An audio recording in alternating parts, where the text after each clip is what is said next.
Number 3. This happened last year, around September.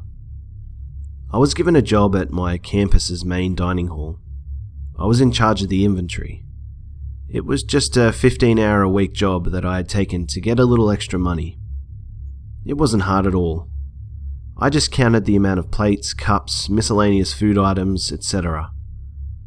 After that, I just chilled until my shift ended, which was usually around 10 PM. It was my first day, or night actually. My supervisor was an asshole. He told me what to do, and then he went home. He left me there to do the job by myself at around 7 PM. It was already dark. But I did what he said. I finished in about 45 minutes. I sat around, bored, in the darkness. I played a few 100 or 1,000 games of Angry Birds, and still had an hour and a half until my shift ended. So I did what any girl would do. I went into the kitchen. The kitchen area was huge. It wrapped around half of the building. I went into the freezer area just to see what was there, and that's when I heard a bang from the front part of the kitchen. It scared me so bad that I slipped and fell. I crawled out on all fours to see what the sound was. When I looked, I didn't see anything but a silent figure darting back and forth in the darkness. I immediately flipped my shit because the dark figure was bounding straight toward me. It grew larger and larger until I jumped up and turned the lights on. I was immediately staring into a pair of eyes. It was Roger, one of the cleaning staff members. My supervisor had mentioned cleaning staff came in late, but Roger was about 4 hours early. But I knew Roger. We were both juniors at the same time, and I had a few classes with him. He was a nice guy, but I think he wasn't all there. He just seemed off, but he always said hello to me and I to him. But I remember asking him, rather brashly, "Why the fuck are you here?" And he just smiled, laughed, and shrugged. He didn't say words, and I was creeped the fuck out. Then he told me he had heard I had got a job there and he wanted to keep me company. I told him I was fine. He didn't have to leave right away, and I'm not the type of person to be incredibly mean and upfront, so I let him stay. Roger and I ended up talking about our classes and stuff. I realized that he just needed a friend, and I was happy to give him that. But the end of my shift came, and I told Roger that I was leaving. I only had to go down to the basement level and turn off their heating and air unit. Roger said his goodbyes and then left. I went downstairs without thinking about it. Later, when I'm coming back from downstairs, I hear a door slam, heavy footsteps, and then Roger is standing at the top of the stairs. He told me there was a strange man outside and that he would walk me to my car.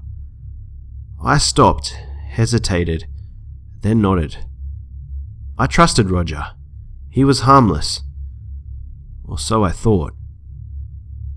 I sent a text to my boyfriend and told him I was on my way home. My phone, conveniently enough, died right after that text was sent. I gathered my things, but I couldn't find my wallet. I had left it on the front desk, but it wasn't there. I looked all around, retraced my steps, and spent an extra 30 to 45 minutes looking. Roger joined in to help. He pretended like it was a game, and was laughing about it the entire time. I was growing uncomfortable and agitated because I couldn't find my fucking wallet. As Roger bent down to look under a table, I saw the tip of my wallet poking out of the back of his pants. He had my wallet the entire fucking time. But I felt uneasy about the whole thing. Why did he go along with this jokingly for so long? I called him out on it, beyond pissed off. I told him, rather abrasively, to give me the fucking wallet back. He held it out front of me like I was a dog. I thought to myself, you only have $5 and your student ID in there? You can get a new ID for $10. Let the fucker have it. So I turned around, grabbed my keys and hauled ass out of the door. I turned around and was instantly barreled over by Roger. I hit the pavement outside the dining hall hard enough to daze me. He was laughing, and my vision was spinning. I pulled myself up. Roger was pushing me around, almost taunting me. I started wailing. I mean, straight up Jamie Lee Curtis screaming. Roger shoved me hard enough to cause me to fall again, and I just got up and ran across the parking lot. He was much, much larger than me, and much faster. He ran alongside me and just laughed. The fucker laughed. I didn't even run to my car. I ran out into the middle of the highway and screamed for everything I was worth. Roger was running up to me, just as campus security sped right beside me. They asked what the problem was, but I was hyperventilating and having a panic attack. Roger just swore up and down he was trying to give my wallet back to me, but I finally sobered up enough and screamed, "He was chasing me, and he took my wallet, and he wouldn't leave me alone." They took Roger in, and my boyfriend came and saved the day for me. After they watched the security footage, Roger left campus. I never heard what happened. To be honest, I didn't care, and I vowed never to work another overnight job alone again. It was pretty fucking terrifying. Number 2. So, this story happened to me at work in the Netherlands. Apologies for the long lead up. I'm 29 now. This story happened about 10 years ago. At the time I was jobless and I found a job as a security guard in an office building. The office building was in a forested area, away from the busy streets, pretty secluded. The person who had the job before me had a car accident and apparently was paralyzed from waist down. Nobody was interested in the job since you worked during the night and the office building was so big, it was just boring as hell. But hey, a job is a job, I guess. Once I started, a supervisor worked with me for about a week and told me what to do. This was my first night working by myself. I came to work and took the shift over from my colleague at 9 PM. He told me there were still some people left in the building. Before I went up to the 15th floor, I closed the main entrance in such a way that you can only exit when you're inside, so no outsiders could come in. After I did this, I went up to the 15th floor where these people worked, and I asked them if they needed to go anywhere else in the building, and if not, I could make my round and close off all the other floors, which I did. So I made my rounds and found nothing peculiar. I went back to my front desk, and this was around 11 PM. The last people who were working on the 15th floor were just leaving, and a guy told me that he was the last one to leave and wished me a good night. Once the last person left, I went up to the 15th floor, checked all the offices and locked it down. I went down to my front desk again, since there was no people left. I put on the alarms, which work on motion detection and also when you open a fire exit, on every floor, except the ground floor where my desk was. Within 5 minutes, I put the alarm on all the floors. The alarm went off on the 10th floor, and there was nobody in the building. The rule is, if an alarm goes off, you first call the security company before you take action. I told them I would investigate the alarm and I would call them back once I checked it out. Otherwise, if I don't call back, they would send a police car to check it out, just as a precaution. I checked the whole 10th floor, and I found nothing. I went back to call the security company, telling them it was a false alarm. I kid you not, the alarm on the 10th floor went off like 7 times in an hour. And every time I checked the floor, I couldn't find anything out of order, or even that there was someone there. Since this was my first day working alone, and the alarm went off so many times, the security company thought I was screwing things up and wanted to file a complaint to my boss, which would mean I would probably lose my job I just had for a week. In retrospect, the following was the dumbest thing I could ever do, because the alarm went off again. Since I didn't want to call the security company again and cry wolf, I went up to the 10th floor without informing the security company. The only thing I had on me was a mag light, since security guards in the Netherlands are not allowed to carry guns. I went up to the 10th floor, checked the floor, and as before, found nothing. The only difference now was I pretended to leave, turned off the lights and stayed on the 10th floor, listening if someone was there. In about 5 minutes, I heard someone or something moving. I was relieved, but anxious at the same time. Relieved I wasn't wrong, and there was something on the floor. Anxious because what was on the floor? I turned on the lights and tried to sound as manly as possible, saying something in the line of, "I know there's someone here, show yourself." As you can imagine, no response. So stupid I didn't go down to call for help, but stupid me went looking for whatever it was on the 10th floor. I walked to the office I heard the sound from, turned on the lights, and found a little girl who couldn't be older than 13 with long brown hair, in white pajamas, squatting and rocking front and back on a desk, looking straight at me. The scary thing was there was no emotion in her face or in her eyes. After almost shitting myself, I collected my nerves and took the girl by the hand. I took her down to the front desk, offered her a Coke, but she didn't respond whatsoever. The only thing I could do was call my supervisor and told him about what I encountered. My supervisor's response was, "Stay there, I'll be right over." The time I hung up on the phone until my supervisor came, I just had this underbelly feeling with this girl, that there was something really wrong with her. Before my supervisor turned up, he called me and told me to call an asylum which was pretty close to the office building I worked at, just to check if someone was missing. Why would there be a 13-year-old girl in an office building with no houses nearby whatsoever? So that's what I did. I called the asylum, asking them if there was someone missing from the asylum, and I got the scariest response you could get. They told me, yes, as a matter of fact, someone is missing. I gave them a description of the girl sitting next to me, and it was in fact the girl who was missing from the asylum.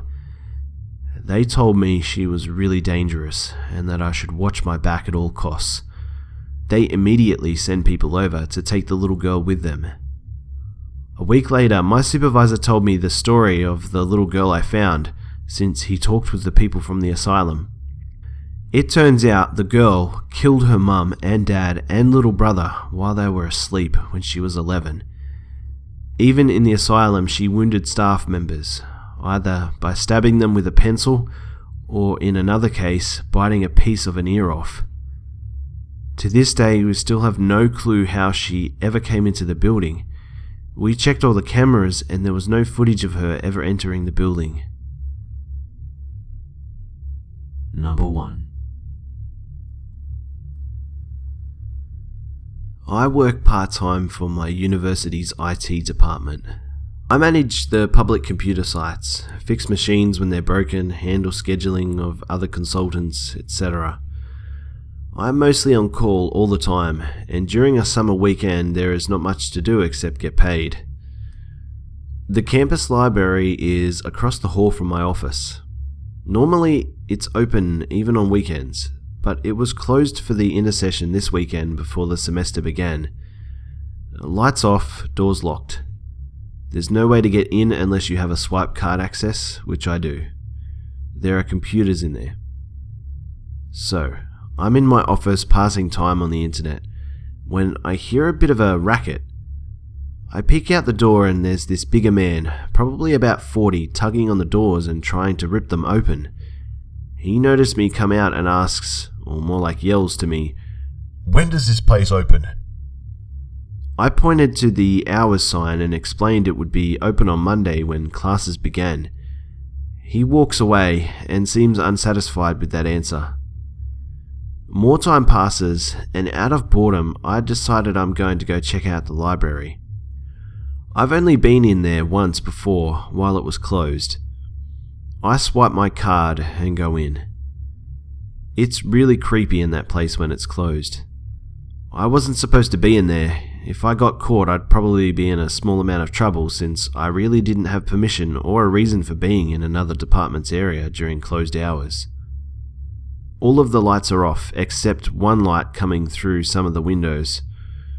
The place is huge and you can hear ventilation fans clicking on and off.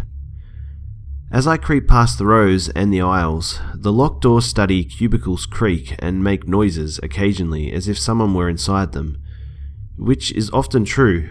Students are known to hide in there after library closing to study in a quiet setting or to have sex in them. But the library has been closed for almost 24 hours at this point, and no one likely camped out in here. It's just noises. Still, as I walk alone in this place, it feels like I'm not alone. I go to the lounge area and sit, but I feel uncomfortable with the dark silence and get up soon. So I walk to the bathroom, and as I walk in, I notice there's someone in the stall. All I can see is one foot at first glance from underneath the door. One naked foot, no shoes or socks, in a public restroom. One naked, bloody foot. There's a small pool of blood on the floor in the stall, and small trickles of blood on the foot. I froze for a small amount of time and tightened up. I was startled at first because I hadn't expected to find anyone else here. Second, a fucking bloody foot? I didn't see any sort of socks or shoes around, no pants around the ankles, nothing like that. I didn't even see a second foot.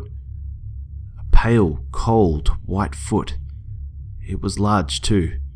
The stall door is partially open, but not enough that I can see inside from my angle. I say with a shaken voice, "Hello?" No response, and nothing happens. I wonder if there's even a body attached to that foot. I wonder if there's a dead body inside. I wonder if some kid is killing himself in there. I ask, "What the fuck are you doing, man?" Then the toes slowly curl up, flex, and then relax. I promptly turned right out the door and walked out the library quickly. I got back into my office as I tried to make sense of what I just saw.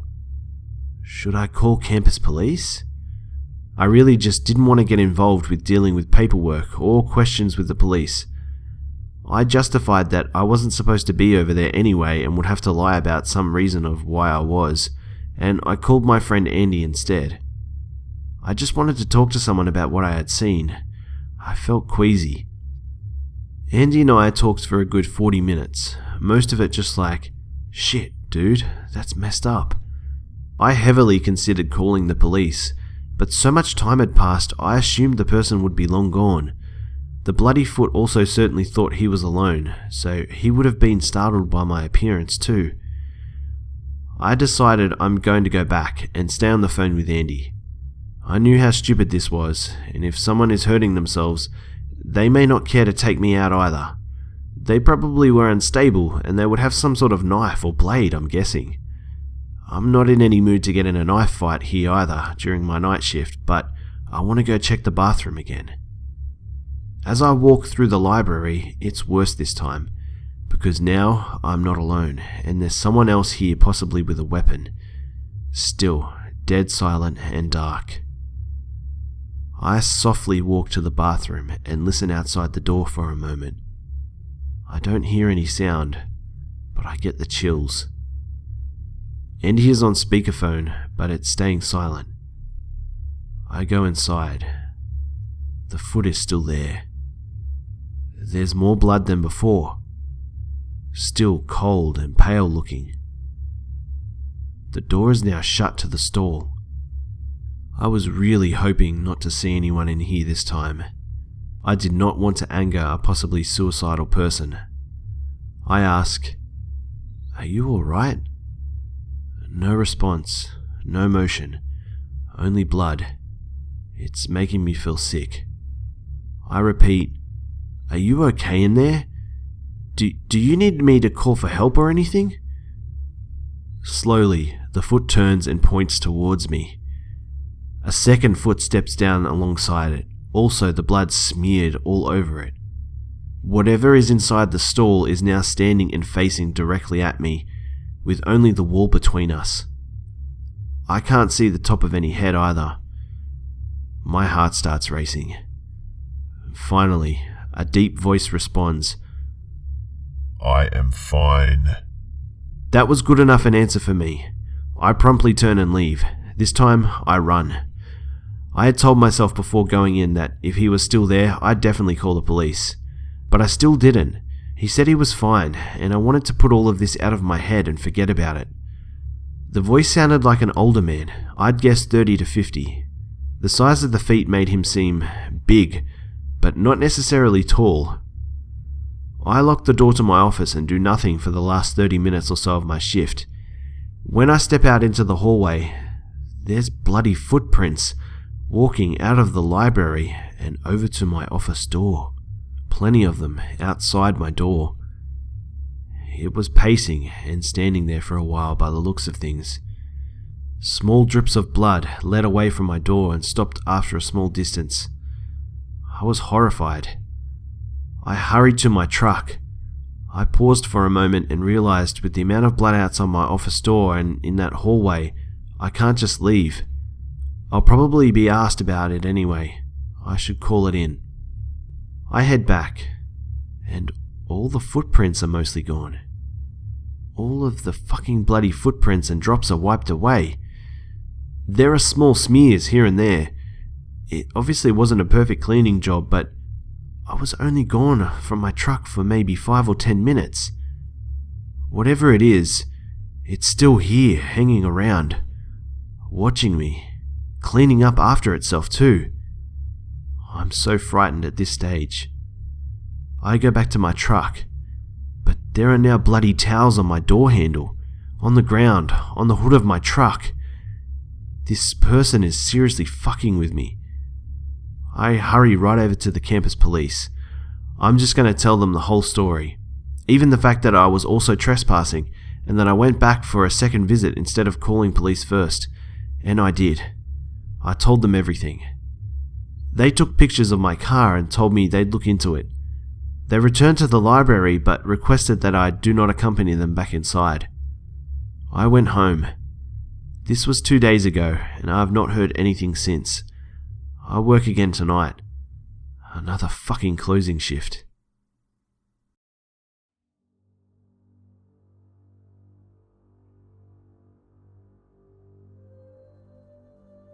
G'day mates, it's Bish.Busta here. Well, I hope you guys enjoyed another night shift video. I had these stories left over from the last night shift video and wanted to share them with you guys, so I thought I'd make another video out of them. So I'm wondering if anyone spotted the Easter egg. Well, if you didn't, just to let you guys know, I finally have some merchandise up. I'll leave a link in the description to the shop so you guys can go check it out and maybe grab something if you'd like. There'll be more merch on the way, but my friend and I designed these first sets with the channel's logo in mind, as heaps of you guys actually requested this, so we wanted to make sure that we delivered. If you guys do purchase one, be sure to send me a pic on Twitter and Facebook or Instagram so I can see your swag. Big shout out goes to Riley James for the thumbnail for this video. I've left a link in the description below so you guys can go check out more of Riley's work. It would be awesome if you could like the video, share the video, and let me know what you guys want to see in the future by dropping a comment and subscribe if you're new. You can catch me on Facebook, Instagram, and Twitter throughout the week. I also have a second channel which will be underway very soon, so don't forget to stay tuned for that. Alright guys, thank you all for tuning in once again. Stay awesome guys, and I'll see you mates in the next one.